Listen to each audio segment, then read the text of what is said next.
Hello? Hello, everybody? Thank you. I like my glasses a lot. So I wear them all the time now because I'm constantly staring at the computer. Doop a doop. Hello. Welcome to the live stream.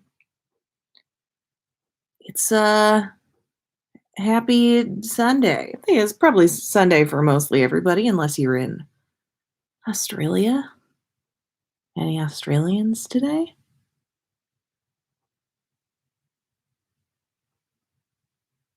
As per usual, where are you from? How you doing? Regional fun fact. What's up? General update. Let me know. Let me know how it's going. I haven't talked yet today, so my voice sounds a little bit like I just woke up. But I did wake up an hour ago. It's just I haven't spoken yet. Ahem. Ahem. Hit him. Is that a cool thing to do on the live stream? Clear your throat repetitively? Yeah, I think that's good. Unfortunately, yesterday there were some technical difficulties, which was very sad because we had very special guests doing our live stream. So instead, they made us an awesome video of them reading the fan fictions, and that video is on the YouTube channel. Um, Don't jinx it, Mary Grace. Someone always calls you when the live stream starts. Uh, yeah, you should go check out that video after this video because it's very cute and fun. We really love Alex and JD are the hosts of Sorted, not a Harry Potter podcast. It's a Harry Potter podcast. And Alex does all of our illustrations. So any piece of merch that has an illustration on it, Alex did. And JD shouted at us about Cho Chang for a long time and then Cedric's Ghost for a while. And so we scream on the podcast about him a lot. Thank you. Dallas, Texas.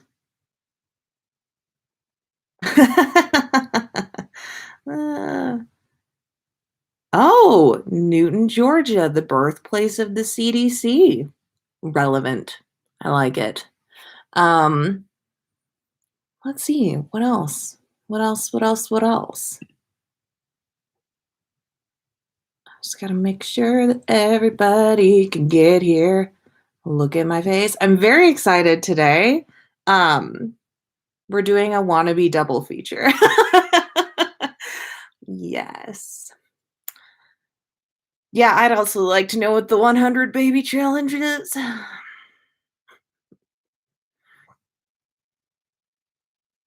Ooh, writing a dreary fanfic. That's good. Ah,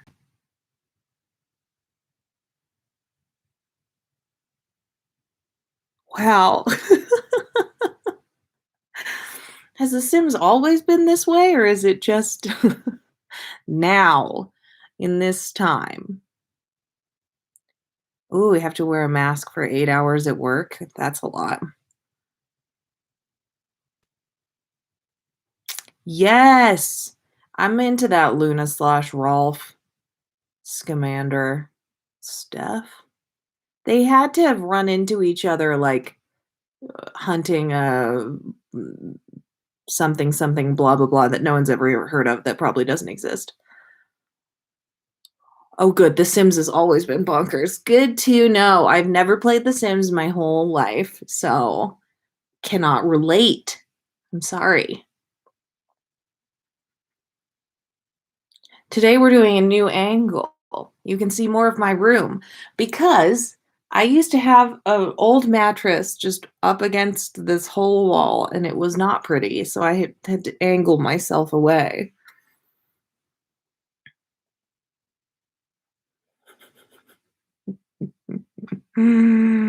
Wow. The Sims sounds scary. Why? Whew. Oh, man.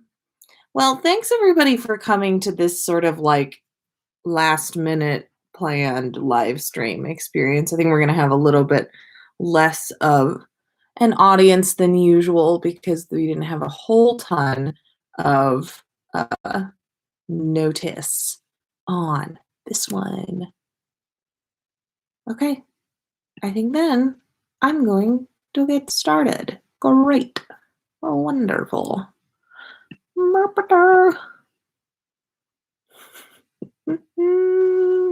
What? Putting them in the pool and removing the. Okay, I'm gonna stop reading the chat now because this sim sounds fucking terrifying. I don't know.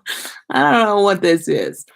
Okay, I am going to read you two stories today. Both of these stories are from our writing competition that we just ended over on our Patreon. That the rules were that the main character had to be like a side Hufflepuff or Ravenclaw. Um, there needed to be a teacup, and they needed to have a Muggle song in there somewhere.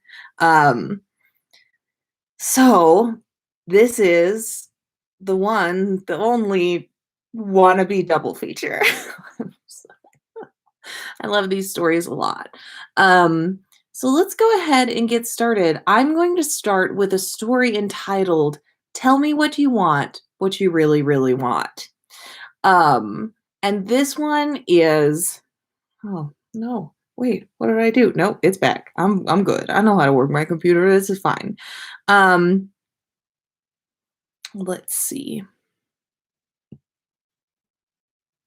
Let's go ahead and get started. I'm so ready. This one's very wholesome. I'm going to do a wholesome and then follow it up with some nutso. So here we go. This is Tell Me What You Want, What You Really, Really Want. Funerals, even wizard funerals, it turned out, were dour affairs. They were particularly uncomfortable when one did not know the deceased well, but did know their daughter better than practically anyone. At least, that was Justin Finch Fletchley's hypothesis after having to watch Hannah cry into her older sister's shoulder from 6 pews back. After the service, there was a luncheon at the Abbott's house. Justin and Ernie offered stilted condolences to Hannah, her face much pinker than usual, like they weren't her very best friends. She gave them the most pitiful look before hugging Justin and then Ernie. She sniffed into Ernie's chest for a whole minute while he awkwardly but gallantly patted her back, and Justin stood idly at his elbow. The rest of the hour, Ernie's parents made small talk with other adults, and they sat silently sipping tea from Hannah's mum's best china and eating butter biscuits in a forgotten corner of the den with, of all people, Terry Boot and Zacharias Smith. The Hufflepuffs were all being uncharacteristically quiet, and Terry tried to make up for it by attempting to engage Ernie in a conversation about potions. I don't know what to expect with Slughorn, but he's a whole lot better than Snape. I didn't know what to expect with Slughorn, but he's a whole lot better than Snape. I'd never seen any of those potions before. Read about them, of course, Terry said between bites of biscuit. I was really interested in the Amortentia. Whatever you've been giving Susan not strong enough anymore, Zach said. Terry ignored him. It's unlike any other love potion. They usually make you unnaturally obsessed with the giver for no good reason, but Amortentia mimics real love as closely as possible.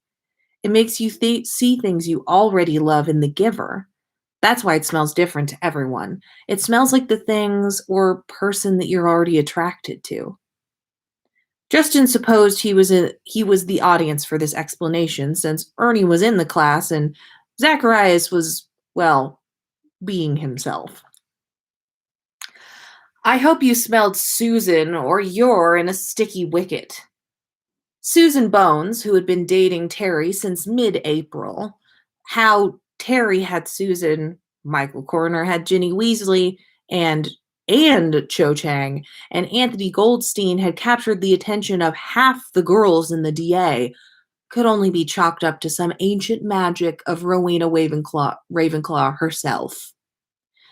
Was sitting in the living room with Hannah and her sisters. Susan was. Justin could just get a glimpse of them through the doorway. Hannah with her head resting on Susan's shoulder while Susan petted her hair. She appeared to be making a much better pass at comfort than Justin or Ernie had. But then Susan had lost her aunt the same way over the summer, and was the only one of them who could know how Hannah felt. Justin wished he had anything more to give Hannah than the constant gnawing anxiety that increased with every attack. Every Daily Prophet headline seemed to scream, "You could be next." "Call me a sap," Terry shrugged, trying to play it cool in the face of the horribly embarrassing charge of liking his girlfriend, but he had a smile on his face. "What about you, Ernie?" "Rest assured it wasn't Susan," he said indifferently. "I was more interested in the Felix Felicis personally. It is the more difficult potion." "And of course, Potter got it." Terry rolled his eyes. "If Harry is the chosen one, I'd wager he means luck more than the rest of us," Ernie said loftily, though Justin remembered Ernie returning from his first potion lesson in a bad mood. Justin did not contradict him. "I'm not sure what he's waiting for. If he's the real deal," Zach nodded to the other room where Hannah's family was. "What, with everything that's going on?" They looked at one another uncomfortably. "It's getting bad. Everyone's parents are thinking of pulling them."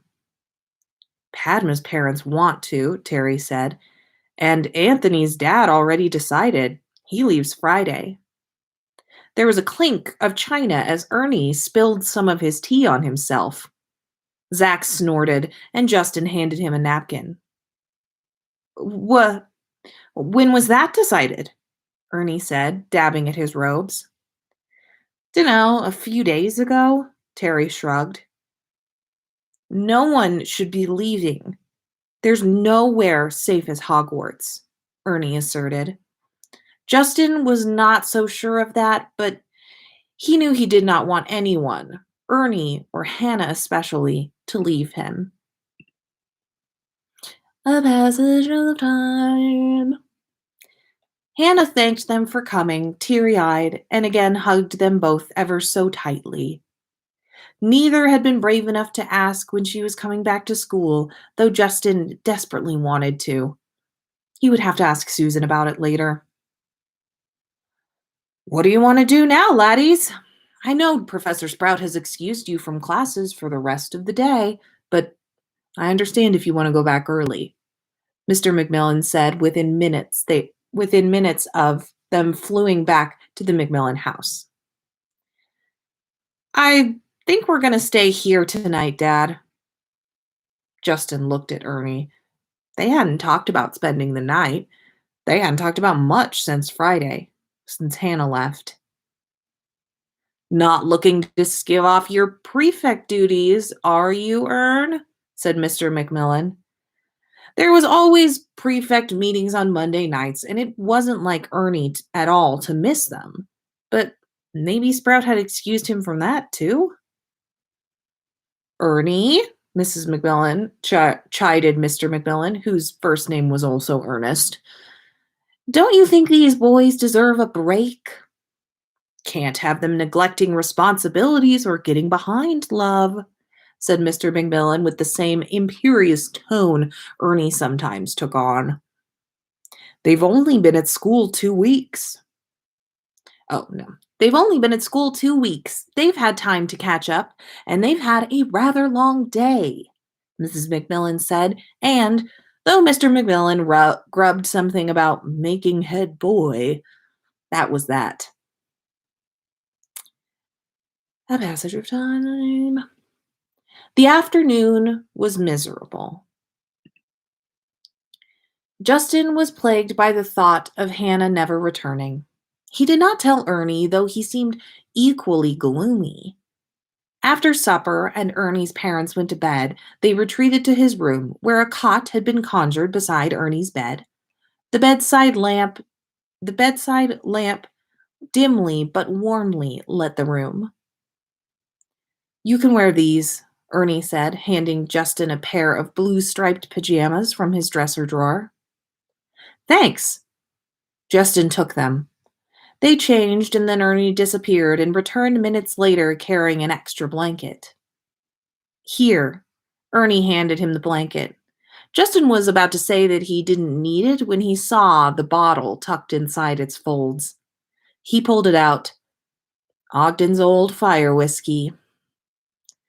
"Golly gosh, what sort of prefect are you?" Justin grinned. "I might tell you I left my badge in my trunk at school, and my father has so many of these he'll never notice, and I thought we could use it after today." Ernie sat across from Justin on the edge of his bed. "Sounds like a marvelous idea." There were no glasses, so Justin took a sip straight from the bottle. What would his poor mother think? There was a pleasant burn that seemed to warm him from the inside out. He passed Ernie the bottle, and he took a swig. They did that a few times before Justin's cheeks began to heat, and Ernie's were already quite pink. "You look like Hannah," Justin giggled to himself, pointing at his own face. "Are you calling Hannah drunk? I'll have to tell her that if she's..." Ernie's smile sank, ta- taking Justin's with it. "She's going to come back." It would not be Hogwarts without her. "Lots of people are going home," Ernie said. When had they both laid down? Staring at the ceiling. He sounded terribly unlike himself. "And even Mom wants me home, but Dad would never." There was a lull where he thought maybe he was supposed to speak, but no. He would not have this conversation. He grabbed the bottle and took another sip. "What do you think about Anthony going home?" Ernie said something finally, though it was not what Justin expected. "Anthony Goldstein? What other Anthony? Why?" "I don't know. We've been seeing him an awful lot. He's Terry's friend, and we've seen lots of Terry. He wants to make Susan happy." Giggles came unbidden. "It's like, if you want to be my lover, you gotta get with my friends." "What's that?" Ernie said incredulously. "You know." Justin felt deeply upset that Ernie did not know. I wanna, really, really, really wanna, zig a zig ah." He was singing this time and trying to dance laying down, though something told him he looked more like a writhing flobberworm. "Can't say that I do," Ernie said between hearty laughs. "It was everywhere all summer," Justin asserted. "These blasted wizards never knew about anything. It's the Spice Girls. My sisters like them." "Spice Girls? What's that supposed to mean?" "There are 5 of them, and they're all named after spices that match their personality. There's Ginger Spice. She's a ginger. There's Sporty Spice and Baby." "Only one of those is even a spice," Ernie said stubbornly. "Like I was saying, Baby Spice. She's blonde with pigtails. Like Hannah. Then there's Susan's Ginger Spice. Does that make Meg Jones Sporty Spice?" "Right. Oh," Justin exclaimed and giggled. "Still there's Posh Spice and..." That's you. What? I thought we were doing the girls. Who is posher than the Honorable Mr. Justin Finch Fletchley? You're Scary Spice, then. Why is she scary? I don't know. She's loud, I think. You think I'm loud? Ernie looked terribly offended, eyes wide, a ridiculous picture with his pink cheeks. No, no, no. Only when you're going in on a first year. Justin shook his head exaggeratedly. Ernie glowered and looked like he was about to lecture Justin about the duties and responsibilities of being a prefect. Yes, yes, I know. Prefect is a terribly difficult and important job. That's why you've decided to skip off the prefect meeting tonight. Justin raised the bottle in a mocking cheers. The frown only deepened. A more sober Justin would have known not to say that. I'm not. It's just. Ernie's face somehow turned an even darker shade of pink. The amortentia and. You wouldn't understand. Amortentia? Justin's brain was quite foggy. The love potion? The one that Terry talked about? What's that? Anthony's going home, Ernie said simply, taking the bottle from Justin and sipping from it. He didn't tell me. Anthony was Ravenclaw's prefect. He would have been at the meeting Ernie was avoiding, but... Oh, Justin thought, something cutting through his addled brain. The realization hit him like a ton of bricks, but he could only conjure up jokes about Rowena Ravenclaw's ancient love magic and how despite capturing all the girls' attention, Anthony hadn't actually done anything with any of them, and Ernie's fawning admiration for Cedric Diggory suddenly seemed much more like Hannah's unabashed crush, and the lyrics to the blasted Spice Girls song, and all the times he had seen Ernie speak to Anthony, few of which he could even recall, but through the fog of his thoughts, he could see Ernie looking at him quite, well, earnestly in the dim light. Maybe he didn't know what to say, Justin said. Though he wasn't sure he was talking about Anthony, he wished Hannah was here.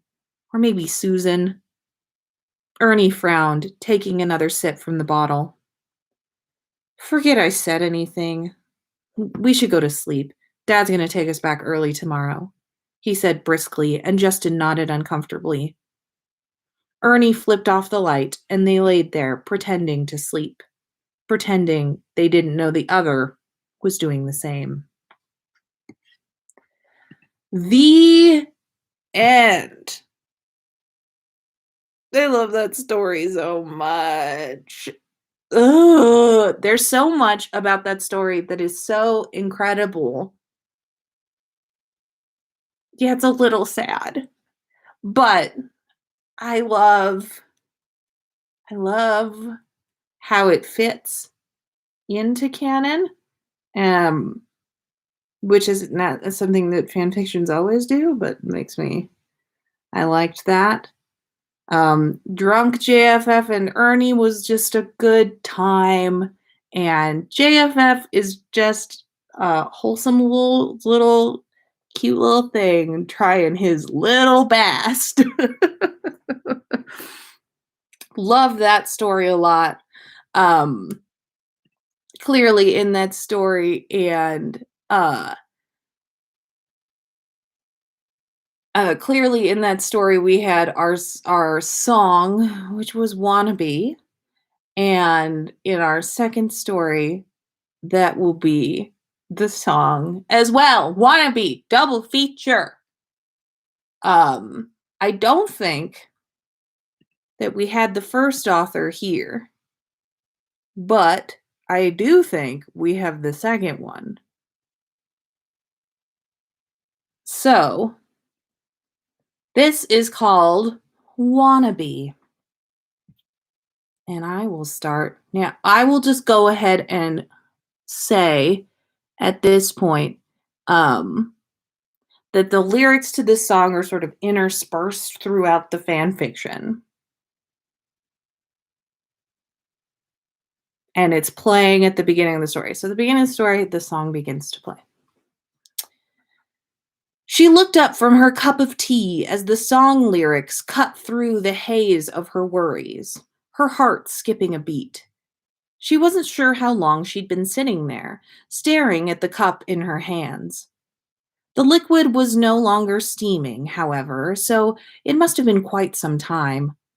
The last thing she remembered registering was Hannah switching the radio to a muggle pop station after the latest broadcast of Potterwatch had concluded with yet another long list of names. Names of the missing and the dead. She shook herself as the lyrics pierced through the haze once more and smiled faintly. This song wasn't exactly her taste, but it did bring back some fond memories. A reverse passage of time, aka a flashback. The song is playing yet again here. I want to really want to zig zig ah. I want a what? She thought to herself absently as she took a sip of tea, glancing around the common room. Hannah was making the rounds to all of the plants scattered throughout the room, watering each of them with a restrained aguamenti, and then showering each with individualized praise and encouragement. A roaring fire was crackling in the hearth, in front of which two first years were playing a subdued game of wizard's chess. A small crowd had gathered by the tables set up to one side, where a house elf would soon be laying out a selection of snacks left over from dinner that evening. And in the corner chair, she could just make out Justin's untamed hair peeking out from behind the larger frame of Ernie, who was snogging him soundly. "I'll tell you what I want, what I really want," whispered Susan in her ear. "A zig ah?" she replied dryly. Susan snorted. "No, I want to spend some time in the snogging chair with Blaze," she replied. "That is, if Ernie and Justin ever take things out of said chair and into the bedroom." She rolled her eyes and made a faint gagging sound in her throat, not wanting to think about her two friends alone in their bedroom. "How about you?" Susan inquired teasingly. "How about me what?" she replied innocently. "You know what I mean, you prude. Who do you want to zig ah with?" "Ew, please never refer to kissing as zig ah again." "I'm pretty sure it means more than kissing, but you're avoiding the question." "Well, if you must know, I suppose I wouldn't mind kissing Harry." Susan laughed. "I knew it!" she cried triumphantly, earning a few curious glances from the chess players and snack grazers. "Shh! Sorry," Susan whispered, looking slightly contrite, but only slightly. "I've just known you were into him for so long. Probably for longer than you have, and now I've finally gotten you to admit it." "Well, congrats," she sighed. "It's not as if anything will come of it. I doubt he even knows who I am." "Oh, hush. I'm sure he knows who you are. You're the prettiest Hufflepuff in our year, not counting me. And everyone knows I'm more interested in Blaze," Susan drawled. She smiled at that as the flicker of hope inside her chest burned a little brighter. Maybe Harry did notice her. If you want to be my lover, you got to get with my friends. That's it, Susan cried suddenly. What's it? She replied, startled. If you want him to be your lover, you got to get him with us, your friends. We're going to help you win Harry Potter, exclaimed Susan. And with that, she ran off to extricate the boys from their armchair and usher Hannah away from her plants, ignoring the protesting groan from behind her. The passage of time. So I'm Punch Spice. No, Posh Spice, Susan corrected. Uh, why? Because Harry is so clearly into posh girls. Just look at Cho. Oh. And because Ernie is clearly Scary Spice. Hey! Ernie interjected menacingly. Hannah is definitely Baby Spice. Um, thanks? And I'm the only one with any red in my hair, so I have to be Ginger Spice, which leaves you as sporty or posh. And like I said, Harry seems to like posh better, even though he's sporty himself. So Justin can be Sporty Spice, concluded Susan triumphantly. Now, let's practice. A passage of time. Check that. I gotta check that. Okay. She sat at the Hufflepuff table in the Great Hall, stomach in knots. Soon dinner would be over and Harry and his friends would be leaving. Why hadn't Susan made this signal yet? And anyway, I'm sure we can get more of the Hufflepuffs to join. Hermione Granger's voice drifted over from the Gryffindor table. She perked up, straining to hear Harry's reply over the din of students. But are there any more Hufflepuffs? Harry asked. I mean, besides Hannah, Susan, Ernie, and Justin? Her heart sank. Oh, she heard Ron stutter. There has to be, right? Isn't there another girl that Susan sometimes talks to in herbology? Oh, yeah, unidentified witch, Harry replied.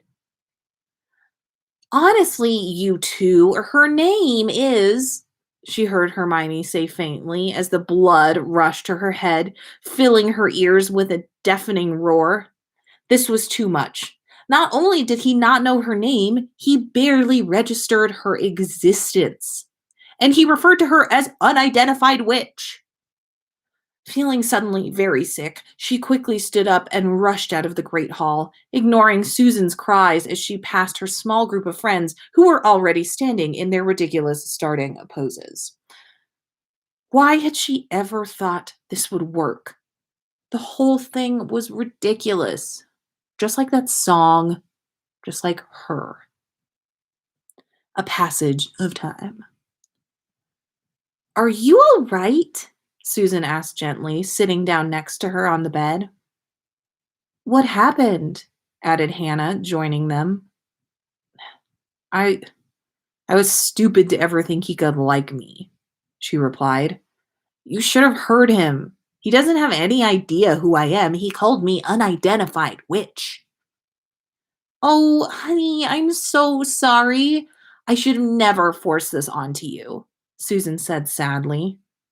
No, no, it's not your fault. And you didn't force me. I wanted to give it a shot, even if you rejected me. I just didn't expect to get rejected before I even tried. But she smiled faintly. I did have a lot of fun with all you guys, rehearsing and everything. Hannah smiled back. Well, she said, I heard somewhere that friendship never ends.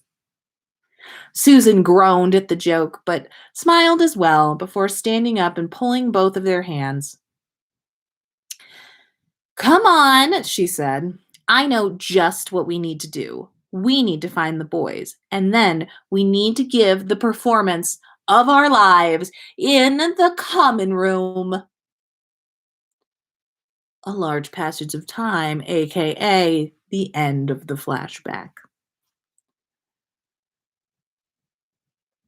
She realized with a start that they were all doing more or less the same things they had been that first time she had even heard this song. She and Susan were nursing their tea while Hannah tended to the plants, and the boys were quietly canoodling in the corner. But she noticed this time they were all paying attention to the song. In fact, they were all exchanging glances, faint hints of mischief and happiness glinting in their tired eyes. Slowly, she stood up and moved toward the center of the room, striking a ridiculous, and according to Susan, posh, a pose.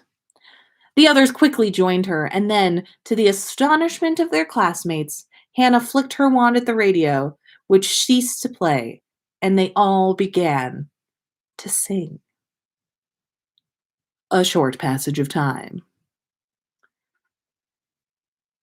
As they sang the last lines, the five friends fell to the floor of the common room, laughing between gasps for air and hugging one another as the common room erupted into applause and genuine laughter, perhaps for the first time that year. I love you all of you, she said happily, squeezing Hannah and Justin's hands as they lay on the floor, still chuckling intermittently. We love you too, Kim. A passage of reality. Kim awoke with a start.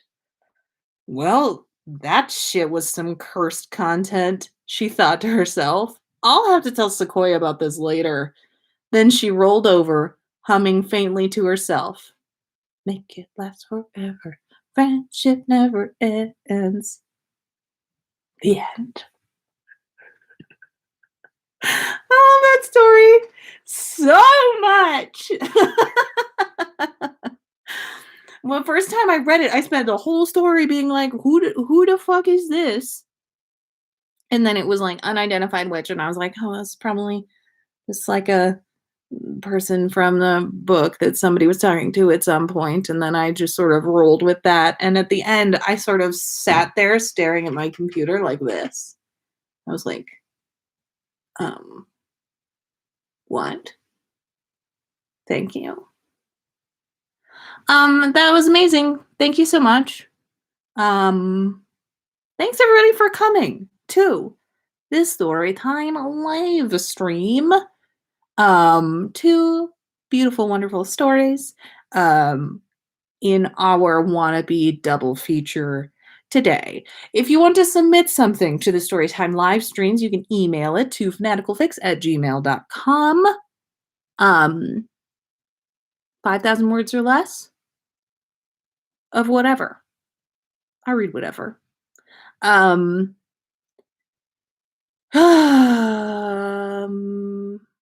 Also, I feel like I had another thing to say. It's today. Yes, glitter submissions are due at the end of the month. You don't have much time left. So if you're have some little thoughts in there about your Yes Glitter stuff, get it done. Send it over to fanaticalfics@gmail.com. I just said that. With Yes Glitter in the subject line somewhere. And yeah, please do that. We've had tons of submissions, but we're always welcoming more, and I don't want you to miss the deadline if it was something that you wanted to do.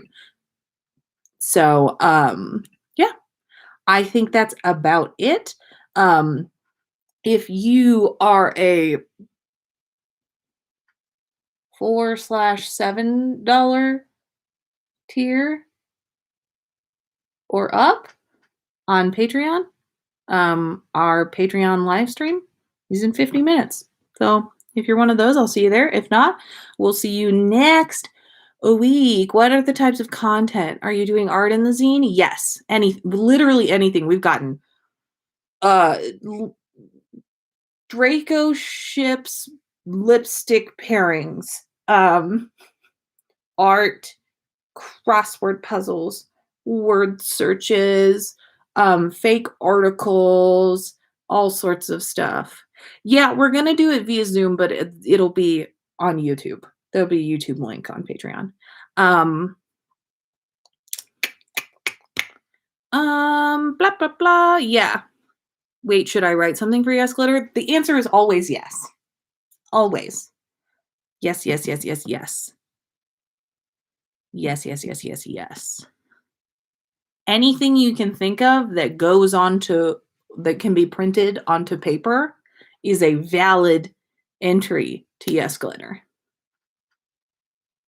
Um, yeah, that'd be a good one. Okay, I think that is all that I have to say here now for this thing. Um, a quick thing that you get to know because you're all cool and you're all here right now is that our next episode's two-parter, and we've decided that two-parters come out in a row, so there won't be a gap week. Next time you'll get a episode not tomorrow but the next Monday, and then you'll get an episode the Monday after that. So, hooray! Um Yeah, I'm stoked about it, and the live stream next weekend at some point. Check Twitter, Facebook, or Instagram, and we will see you a different time. Thank you. Thank you. Yes, you get FFN Goblet of Wine in one day. That's pretty cool. Okay, bye. Thanks for coming to the live stream. Bye. Bye now. Goodbye. Goodbye now. Goodbye.